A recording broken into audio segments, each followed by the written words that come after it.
Hey, what's up? This is Sean, and welcome to the Magic and Thrills. Hey, what's up, everyone? This is Sean, and welcome to another video on the Magic and Thrills. I kind of just go back to the basics of just, what are my favorite things or your favorite things about just attending these parks? And I kind of want to go through that and just not make a list necessarily, but just have it be, again, more of a fun discussion, so to speak, in a way. So today I wanted to kind of make one for Universal and just kind of just explain the reasons for me at least, and I want you to give me your reasons in the comments below as well. But give me your reasons on why why do you buy tickets? Why do you have an annual pass for Universal Orlando? And why do you just enjoy going there? So for me, I am someone where I did not really experience Universal as a kid. I was a Disney kid just because it was what I watched from movies all the time. Like, again, I was a big Disney Channel fan, and some of my favorite movies growing up were all Disney movies. It's just because that's how they get you, is they get you from nostalgia. Nowadays, as far as like what movies were out back then in the 90s, I was a 90s kid, so it was just a lot of the 90s movies were my favorites. But for Universal, I again was not really, I don't know if I think I kind of just didn't really care if Universal like made a movie in a way. Like, they didn't have that kind of same, esque of as well as Disney did for their movies. So that's one of the differences I feel like from back then. But so I didn't really even go into Universal Orlando at all as a vacation until they brought the entire Harry Potter themed areas to the park. So it's not that I wasn't aware that they existed, and so it was just one of those things where I didn't really see them as a multi-day. It was just one of those things where I didn't see them as a multi-day experience, and the rides that they had to offer to me were not that up there, because I feel like back in the day, this is not a knock on Universal. It's just what they had to offer at the time, that it wasn't really my thing. So I remember I remember back in the day when, again, this is like probably 2013, 2014, around those times, but like right when the first versions of all the Harry Potter stuff really kind of got into Universal, so to speak. So I remember when I heard about, just in general, when Harry Potter Land kind of came in there, and as far as like the parks go, and it was one of those things where like I was very, very curious about how Universal would pull it off, because I remember back in the day when J.K. Rowling was very specific about trying to keep everything as much as possible either in the UK or UK themed or just British everything, which makes sense because the whole series being a British thing. So I was very shocked with just in the first place that Universal Orlando was able to get consent from J.K. Rowling in the first place, with just having the ability to make a theme park. Now looking back, it makes really obvious sense because of how well it's been done. But back then, there was not really anything that really rivaled, so to speak, what they now have as Hogsmeade and Hagrid's and all the rides that we know and love now. But back then, 10 years ago, that didn't exist yet. So we were just like, we knew about they announced it, Universal announced it, and then we were like, okay, good luck. Like, good luck bringing all this in. So I've always been curious about, and I've seen interviews too, but I've always been curious about how Universal really played between the book source of how they're described in the books and to what the movies are like. I always kind of figured that with more things that came out that were Harry Potter themed, the more watered down they would be. And what I mean by that is, like, because you had the books being the main source, obviously, of the worlds. Obviously, J.K. Rowling herself was the main source, but then you would have the movies, and already right there's a cut down from the book material to a theme park for just visualization. And luckily, the movies were very, very well done with what they could do at the time that they were given. Because again, you can't take a 1,000-page book, so to speak, and put it into a movie and have it maybe easily make sense and easily be translatable and even be watchable by someone who has not watched the movie, which happens and that kind of thing. But it was more of like, that's my first word. It was like, okay, well, these movies work, and they did work. Obviously, the movies were and are incredibly successful on their own. But then when they announced, or was when Universal was like, hey, we're gonna bring in Harry Potter Land to Universal Orlando, and that's when I was really worried, because at the time I was honestly way, way more obsessed with Harry Potter series as a kid, because it came out when I was a kid. So now it's not so much anymore. I still love the series, but there's been a lot more drama around them in the past few years, unfortunately. So I've kind of taken a step away from all that. I still love the lands. I love that they are bringing more to Universal with Epic Universe, obviously, but I kind of just took a step back from it myself. But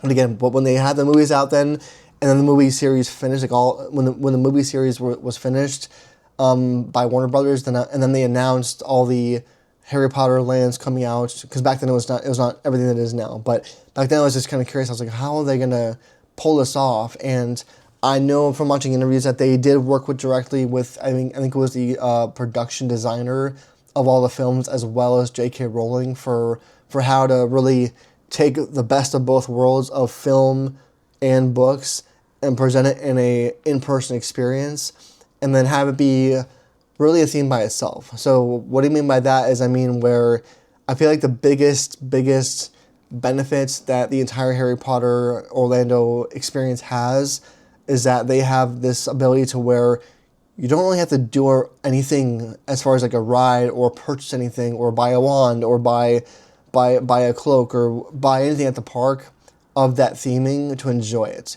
You can literally just see the movies, enjoy the movies hopefully, or enjoy the books and see the movies, whatever, or not at all even, and go to the parks and walk into the land itself and be blown away by how well it's designed. And I think that was a very, very critical minimum requirement from everyone at like Warner Brothers and J.K. Rowling herself, that they were like, okay, well, no matter what we do with this for the creation of this visually and for the buildings and for the rides, we want to give fans the ability to just walk in to the park and feel like they're in the movies and feel like they're in the story. And that to me is where Universal Orlando Creative has done the most successful transformation in the last probably 10 years of parks.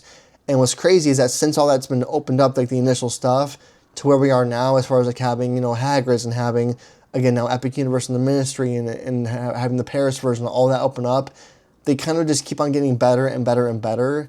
And I've seen a lot of interviews like on their podcast with how they kind of did it in little like kind of seedings of what they're willing to tell, because they still don't say a lot about what they're doing and why they did what they did, or why they choose to do what they brought into the parks, so to speak. Like, they don't always give information away. They're kind of like Apple in a way. They're like, hey, we'll give you what you need to know and we'll tease you, but we're not going to give you everything in the world, because you don't need to know all that. Just go and enjoy it for the most part.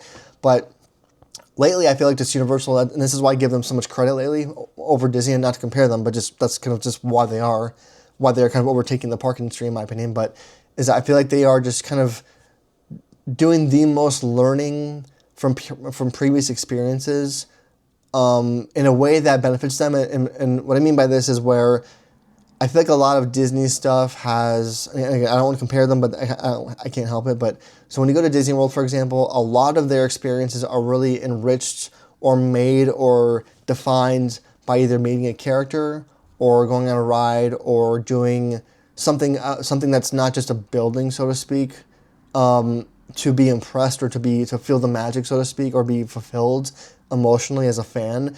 I think that the Harry Potter stuff from Universal is very much the opposite of that, where again they put so much effort into the design, the details, the building designs, all that stuff was just so well researched, so well planned, so well created, and so well executed, that they really kind of paid off their own like creativity, so to speak, by doing it that way, rather than having to be a thing where you feel like you need to meet someone in a park or buy a wand or buy a cloak and do all the experiences to get the most out of it. Because for me, for example, when I went to Universal for the first time to see the Harry Potter stuff and experience it, I didn't really care about all the extra stuff. I was only there really to see the lands and to be able to walk into Hogsmeade and to walk into ride Hagrid's, and which is an extra thing, but still just same kind of idea.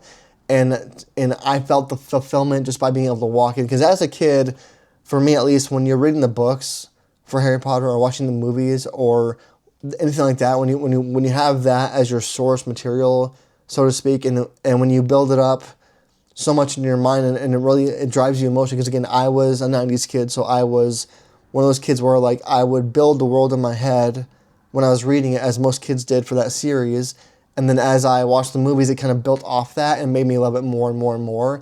And then as you grow older and you kind of age yourself out of it a little bit, but you still appreciate it, you still love it because of what it brought to you emotionally as a child. Because a lot of kids, including myself, a lot of us were teenagers, and we went through a lot of the weird, awkward teenage years of learning who we are as humans, and learning to define who we are personality wise, while we were watching the movies for Harry Potter. So I think Universal did a fantastic job on really taking all of that and then putting it into an in-person experience, where just walking into the actual areas of the movies, so to speak, as much as possible, was done so well enough by itself that we didn't need anything else. Like, if there was not, I mean, obviously they have to make money out of it, so they're doing wand sales and buying clothing and buying apparel and buying all that, and then the rides are obviously a different thing, but like, just the idea of that by itself was enough for most fans. And another part of this too is that for example, about 5 years ago, I went to London with my wife, and essentially we really went for the Harry Potter studio tour, because again, that's where all the Harry Potter films were done and filmed, and they kept all the sets for the most part. They kept all the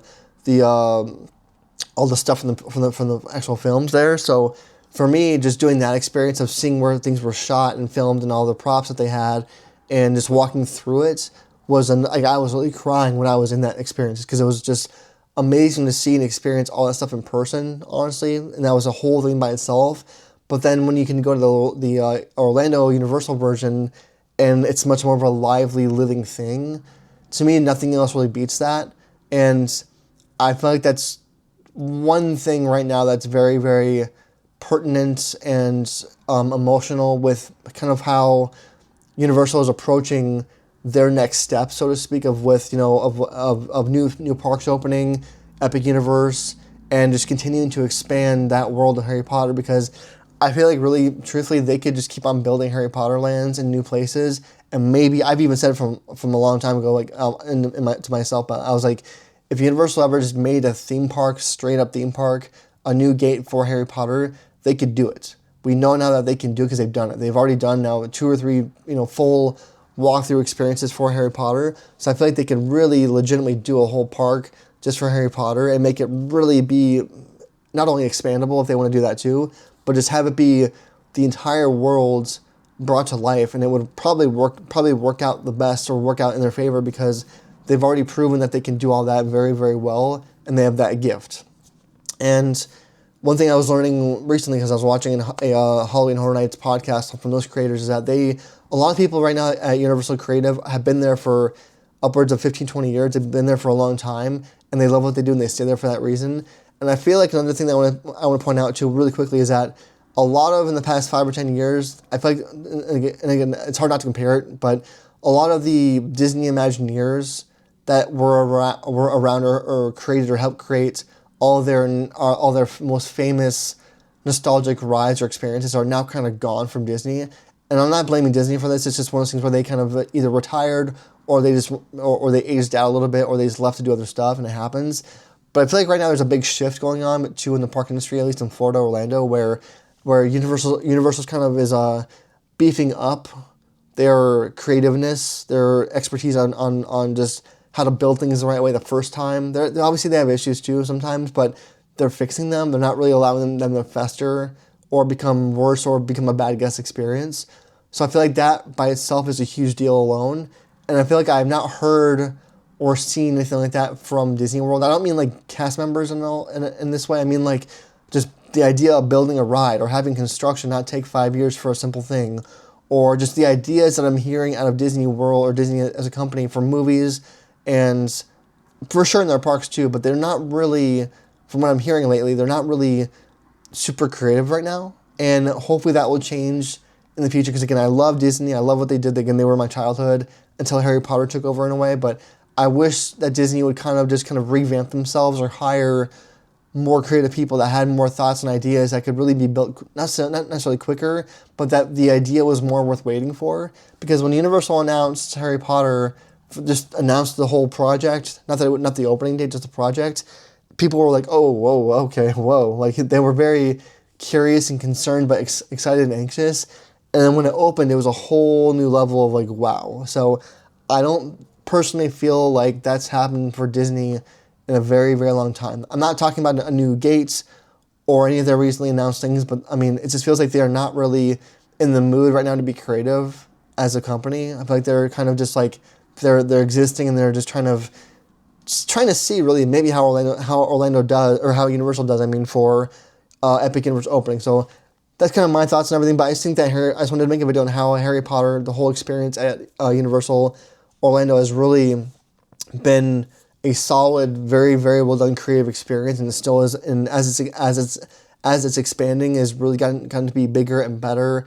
And the game is so different now because of what Universal has done with all the Harry Potter stuff, that I'm very curious on what Disney is going to do in the future for that. Again, not a comparison video, but I wanted to give Universal its due credit for Harry Potter, because that whole experience, I feel like, for me at least, was what puts Universal back on the map for being a contender for sure where they are now, if not a new leader in the Orlando area for theme parks and experiences. So that's kind of my thoughts. But again, let me know what you think about everything in the comments below. If you agree with me, disagree with me, it's all good. I would like to just love knowing your thoughts on it. Thanks for watching as always, and I'll see you on the next video.